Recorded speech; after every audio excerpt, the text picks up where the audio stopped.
Hi viewers, ಕರುನಾಡ ಕೈ ರುಚಿ ಕ್ರಿಯೇಷನ್ಸ್ಗೆ ಸ್ವಾಗತ. ನಾನಿವತ್ತು ಎಳನೀರು ಐಸ್ ಕ್ರೀಮ್ ರೆಸಿಪಿನ ನಿಮ್ಮೊಂದಿಗೆ ಶೇರ್ ಮಾಡ್ಕೊಳ್ತಾ ಇದ್ದೀನಿ. ತುಂಬಾ ರುಚಿಯಾಗಿರುತ್ತೆ. ಹಾಗೆ ಮನೆಯಲ್ಲೇ ಇರುವಂಥ ಸಿಂಪಲ್ ಇಂಗ್ರೀಡಿಯೆಂಟ್ಸಲ್ಲಿ ಈಸಿಯಾಗಿ ಮಾಡ್ಕೋಬಹುದು. ಐಸ್ ಕ್ರೀಮ್ ಅಂದರೆ ಯಾರಿಗಿಷ್ಟ ಆಗಲ್ಲ ಹೇಳಿ? ಮಕ್ಕಳಿಂದ ಹಿಡಿದು ದೊಡ್ಡವರವರೆಗೂ ಎಲ್ಲರಿಗೂ ಇಷ್ಟ ಆಗುತ್ತೆ.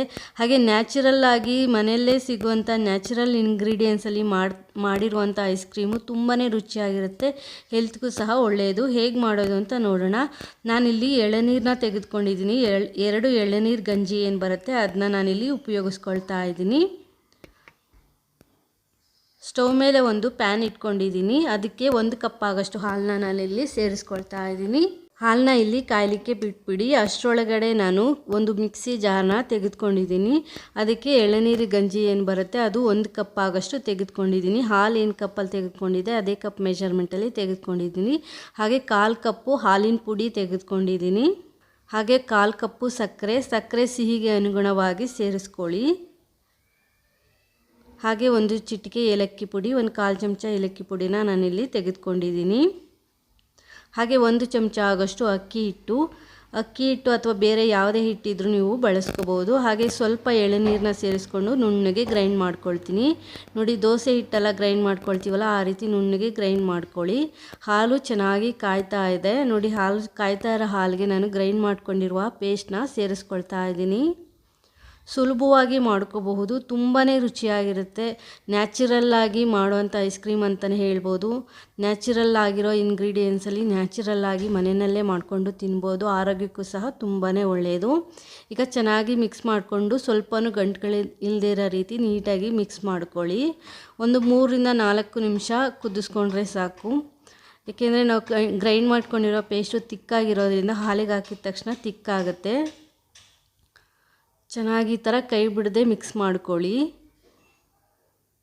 ಈ ರೀತಿ ನೀಟಾಗಿ ಒಂದಕ್ಕೊಂದು ಹೊಂದ್ಕೊಳ್ಳೋ ರೀತಿ ನೀಟಾಗಿ ಮಿಕ್ಸ್ ಮಾಡ್ಕೊಳ್ಳಿ. ನೋಡಿ, ಇವಾಗ ಮಿಶ್ರಣ ರೆಡಿಯಾಗಿದೆ.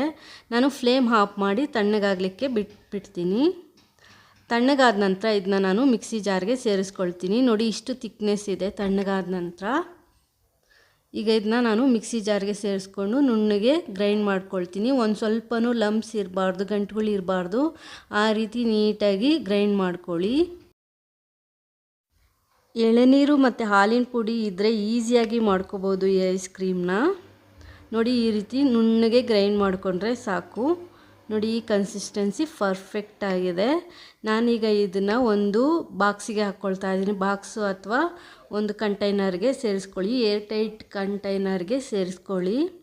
ನೋಡಿ, 3/4 ಭಾಗ ಹಾಕಬೇಕು. ಯಾವುದೇ ಡಬ್ಬಿಗೆ ಹಾಕಿದ್ರು ನಾನು ಗ್ಲಾಸ್ ಬೌಲ್ಗೆ ಸೇರಿಸ್ಕೊಳ್ತಾ ಇದ್ದೀನಿ. ಇದ್ರ ಮೇಲೆ ಒಂದು ಕವರ್ನ ನಾನಿಲ್ಲಿ ರ್ಯಾಪ್ ಮಾಡ್ತೀನಿ, ಗಾಳಿ ಆಡದೇ ಇರೋ ರೀತಿ. ಈ ಥರ ಮಾಡೋದ್ರಿಂದ ಐಸ್ ಕ್ರಿಸ್ಟಲ್ಸ್ ಆಗಲ್ಲ. ಅದಕ್ಕೋಸ್ಕರ ಈ ರೀತಿ ಮಾಡ್ತಾ ಇದ್ದೀನಿ. ಒಂದು ಲಿಡ್ ಕವರ್ ಮಾಡಿ ನಾನು ಇದನ್ನ ಫ್ರೀಝರಲ್ಲಿ ಇಟ್ಬಿಡ್ತೀನಿ. ಒಂದು 5 to 6 ಅವರ್ಸು ಇಡಿ. ನೋಡಿ, ಈ ರೀತಿ ಒಂದು ಲಿಡ್ ಕವರ್ ಮಾಡಿ ನೀಟಾಗಿ ಫ್ರೀಝರಲ್ಲಿ ಇಟ್ಬಿಡಿ. 2 ಅವರ್ಸಿಂದ 5 ಅವರ್ಸ್ವರೆಗೂ ಇಡ್ಬೋದು. ಸೊ ಆಮೇಲೆ ನಂತರ ತೆಗೆದು ನಾನು ಮತ್ತೆ ಅದನ್ನ ಗ್ರೈಂಡ್ ಮಾಡ್ಕೊಳ್ತೀನಿ. ನೋಡಿ, ಇವಾಗ ಫ್ರೀಝರಲ್ಲಿ ಇಟ್ಟಿದ್ದೀನಿ. ಸ್ವಲ್ಪ ಉಳಿದಿತ್ತು, ಅದಕ್ಕೆ ಉಳಿದಿರೋಂಥ ಎಳ್ನೀರನ್ನ ಸೇರಿಸಿ ಅದನ್ನು ಸಹ ನಾನು ಒಂದು ಗ್ಲಾಸ್ಗೆ ಹಾಕಿ ಐಸ್ ಕ್ಯಾಂಡಿನ ಮಾಡ್ತಾಯಿದ್ದೀನಿ. ಸೊ 2 ಗ್ಲಾಸ್ಗಾಗೋಷ್ಟು ನನಗೆ ಉಳಿದಿತ್ತು. ಸೊ ಅದನ್ನ ನಾನು ಐಸ್ ಕ್ಯಾಂಡಿನ ಮಾಡ್ಕೊಳ್ತಾ ಇದ್ದೀನಿ.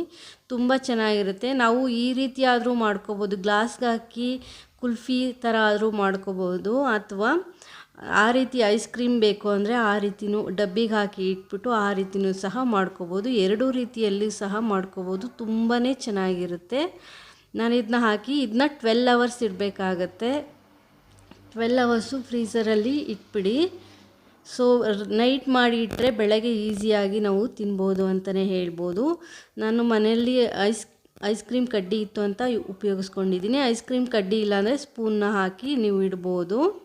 5 ಅವರ್ಸ್ ಆದಮೇಲೆ ಫ್ರೀಝರಿಂದ ತೆಗೆದಿದ್ದೀನಿ. ಸೊ ನಮ್ಮ ಮನೆ ಹತ್ರ ಅವಾಗವಾಗ ಕರೆಂಟ್ ಹೋಗೋದ್ರಿಂದ ಕಂಟಿನ್ಯೂಷನ್ ಇಡೋಕ್ಕಾಗಲ್ಲ. ಕರೆಂಟ್ ಚೆನ್ನಾಗಿದ್ರೆ 2 ಅವರ್ಸ್ ಇಟ್ಬಿಟ್ಟು ನಾವು ಫ್ರೀಝರಿಂದ ತೆಗೆದು ಗ್ರೈಂಡ್ ಮಾಡ್ಕೋಬೋದು. ನೋಡಿ, ಈ ಕನ್ಸಿಸ್ಟೆನ್ಸಿಯಲ್ಲಿದೆ. ಇದನ್ನ ಒಂದ್ಸಲ ಮಿಕ್ಸ್ ಮಾಡಿಕೊಂಡು ನಾನು ಮಿಕ್ಸಿ ಜಾರ್ಗೆ ಹಾಕಿ ಗ್ರೈಂಡ್ ಮಾಡ್ಕೊಳ್ತೀನಿ. ಇನ್ನೂ ಸ್ವಲ್ಪ ಗಟ್ಟಿ ಇದ್ದರೂ ಪರವಾಗಿಲ್ಲ, ಚಾಕುಯಿಂದ ಕಟ್ ಮಾಡಿ ತೆಗೆದು ಅದನ್ನ ಇನ್ನೊಂದು ಸಲ ಮಿಕ್ಸಿ ಜಾರ್ಗೆ ಹಾಕಿ ಗ್ರೈಂಡ್ ಮಾಡ್ಕೊಳ್ಳಿ. ಮತ್ತೆ ಗ್ರೈಂಡ್ ಮಾಡಿರೋದನ್ನ ಸೇಮ್ ಬೌಲ್ಗೆ ಹಾಕಿಬಿಟ್ಟು ನಾನು ಮತ್ತೆ ಲಿಡ್ ಕವರ್ ಮಾಡಿ ಮತ್ತೆ 5 to 12 ಅವರ್ಸ್ ಇಡ್ತೀನಿ. ನೋಡಿ ಸಣ್ಣ ಸಣ್ಣದಾಗಿ ಹೆಚ್ಚಿರುವ ಎಳ್ನೀರು ಗಂಜಿ ಏನು ಬರುತ್ತೆ ಅದನ್ನ ಸಣ್ಣ ಸಣ್ಣದಾಗಿ ಹೆಚ್ಚಿ ಸೇರಿಸ್ಕೊಳ್ತಾ ಇದ್ದೀನಿ. ತಿನ್ನಬೇಕಾದ್ರೆ ಮಧ್ಯೆ ಮಧ್ಯೆ ಸಿಕ್ಕರೆ ತಿನ್ನೋದಕ್ಕೆ ತುಂಬಾ ಚೆನ್ನಾಗಿರುತ್ತೆ ಐಸ್ ಕ್ರೀಮು, ಅದಕ್ಕೋಸ್ಕರ ಸೇರಿಸ್ಕೊಳ್ತಾ ಇದ್ದೀನಿ. ಹಾಗೆ ಮನೆಯಲ್ಲಿ ಡ್ರೈ ಫ್ರೂಟ್ಸ್ ಇದ್ದರೂ ಸಹ ನೀವು ಸೇರಿಸ್ಕೋಬೋದು, ತುಂಬ ಚೆನ್ನಾಗಿರುತ್ತೆ. ಸೊ ನಾನು ಎಳ್ನೀರಲ್ಲಿ ಏನು ಬರುತ್ತೆ, ಗಂಜಿಯಲ್ಲಿ ಏನು ಬರುತ್ತೆ ಅದನ್ನೇ ತೆಂಗಿನಕಾಯಿ ಪೀಸಸ್ನ ಸಣ್ಣ ಸಣ್ಣದಾಗಿ ಕಟ್ ಮಾಡಿ ಸೇರಿಸ್ಕೊಂಡು ಮತ್ತೆ ಕವರ್ ಕ್ಲೋಸ್ ಮಾಡಿ ಮತ್ತೆ ಲಿಡ್ ಕವರ್ ಮಾಡಿ ಮತ್ತೆ ಫ್ರೀಝರಲ್ಲಿ ಇಟ್ಬಿಡ್ತೀನಿ. 5 to 12 ಅವರ್ಸ್ ಇಟ್ಬಿಡಿ. 5 to 12 ಅವರ್ಸ್ ಆದಮೇಲೆ ಐಸ್ ಕ್ರೀಮ್ ತುಂಬ ಚೆನ್ನಾಗಿ ಬಂದಿರುತ್ತೆ.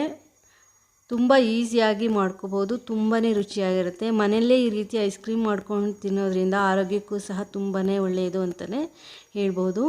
ನೋಡಿ 12 ಅವರ್ಸ್ ಆಗಿದೆ, ನಾನು ತೆಗಿತಾ ಇದ್ದೀನಿ. ಇದನ್ನ ನಾನು ಒಂದು ಸ್ಕೂಪ್ ಇದ್ದರೆ ಸ್ಕೂಪ್ನ ಯೂಸ್ ಮಾಡ್ಕೋಬೋದು, ಸ್ಕೂಪ್ ಇಲ್ಲ ಅಂದರೆ ಸ್ಪೂನ್ ಸಹಾಯದಿಂದ ಈ ರೀತಿ ತೆಗೆದುಬಿಟ್ಟು ಐಸ್ ಕ್ರೀಮ್ನ ಒಂದು ಬೌಲ್ಗೆ ಹಾಕಿ ಸರ್ವ್ ಮಾಡಿ ತುಂಬಾ ಚೆನ್ನಾಗಿರುತ್ತೆ. ನಮ್ಮನೇಲಿ ಸ್ಕೂಪ್ ಇಲ್ಲ ಅಂತ ಹೇಳ್ಬಿಟ್ಟು ನಾನು ಸ್ಪೂನಿಂದನೇ ತೆಗೆದು ಸರ್ವ್ ಮಾಡ್ತಾಯಿದ್ದೀನಿ. ಶಾಪ್ಗಳಲ್ಲಿ ನಾವು ತೆಗೆದುಕೊಬರೋ ಬ್ರ್ಯಾಂಡೆಡ್ ಐಸ್ ಕ್ರೀಮ್ಗಿಂತನೂ ತುಂಬಾ ರುಚಿಯಾಗಿರುತ್ತೆ ಅಂತಲೇ ಹೇಳ್ಬೋದು. ನೋಡಿ ಐಸ್ ಕ್ಯಾಂಡಿ ಕೂಡ ರೆಡಿ ಆಗಿದೆ. ನಾನು ಗ್ಲಾಸಲ್ಲಿ ಹಾಕಿಟ್ಟಿದ್ನಲ್ಲ ಅದನ್ನ ಒಂದು ಕವರ್ ರಿಮೂವ್ ಮಾಡಿ ಕೈಯಲ್ಲಿ ಈ ರೀತಿ 10 ಸೆಕೆಂಡು ರೋಲ್ ಮಾಡಿದರೆ ಸಾಕು, ಐಸ್ ಕ್ರೀಮು ಬಿಟ್ಕೊಂಡು ಬರುತ್ತೆ. ಐಸ್ ಕ್ಯಾಂಡಿ ಮತ್ತು ಐಸ್ ಕ್ರೀಮು ಎರಡೂ ರೆಡಿಯಾಗಿದೆ, ಎರಡೂ ತುಂಬಾ ರುಚಿಯಾಗಿರುತ್ತೆ. ಒಂದ್ಸಲಿ ನೀವು ಟ್ರೈ ಮಾಡಿ ನೋಡಿ ನ್ಯಾಚುರಲ್ ಐಸ್ ಕ್ರೀಮ್ನ, ಹೇಗಾಗಿದೆ ಅಂತ ಕಮೆಂಟ್ ಮಾಡಿ ತಿಳಿಸಿ. ನಾನು ನ್ಯಾಚುರಲ್ ಆಗಿ ಮಾಡಿರುವಂತಹ ಎಳನೀರು ಐಸ್ ಕ್ರೀಮ್ ರೆಸಿಪಿ ನಿಮಗೆ ಇಷ್ಟ ಆದರೆ ಲೈಕ್ ಮಾಡಿ, ಶೇರ್ ಮಾಡಿ, ಕಮೆಂಟ್ ಮಾಡಿ. ಹೊಸದಾಗಿ ನೋಡೋವಂಥವ್ರು ಸಬ್ಸ್ಕ್ರೈಬ್ ಮಾಡಿಕೊಂಡು ನೋಡಿ. Thanks for watching this video.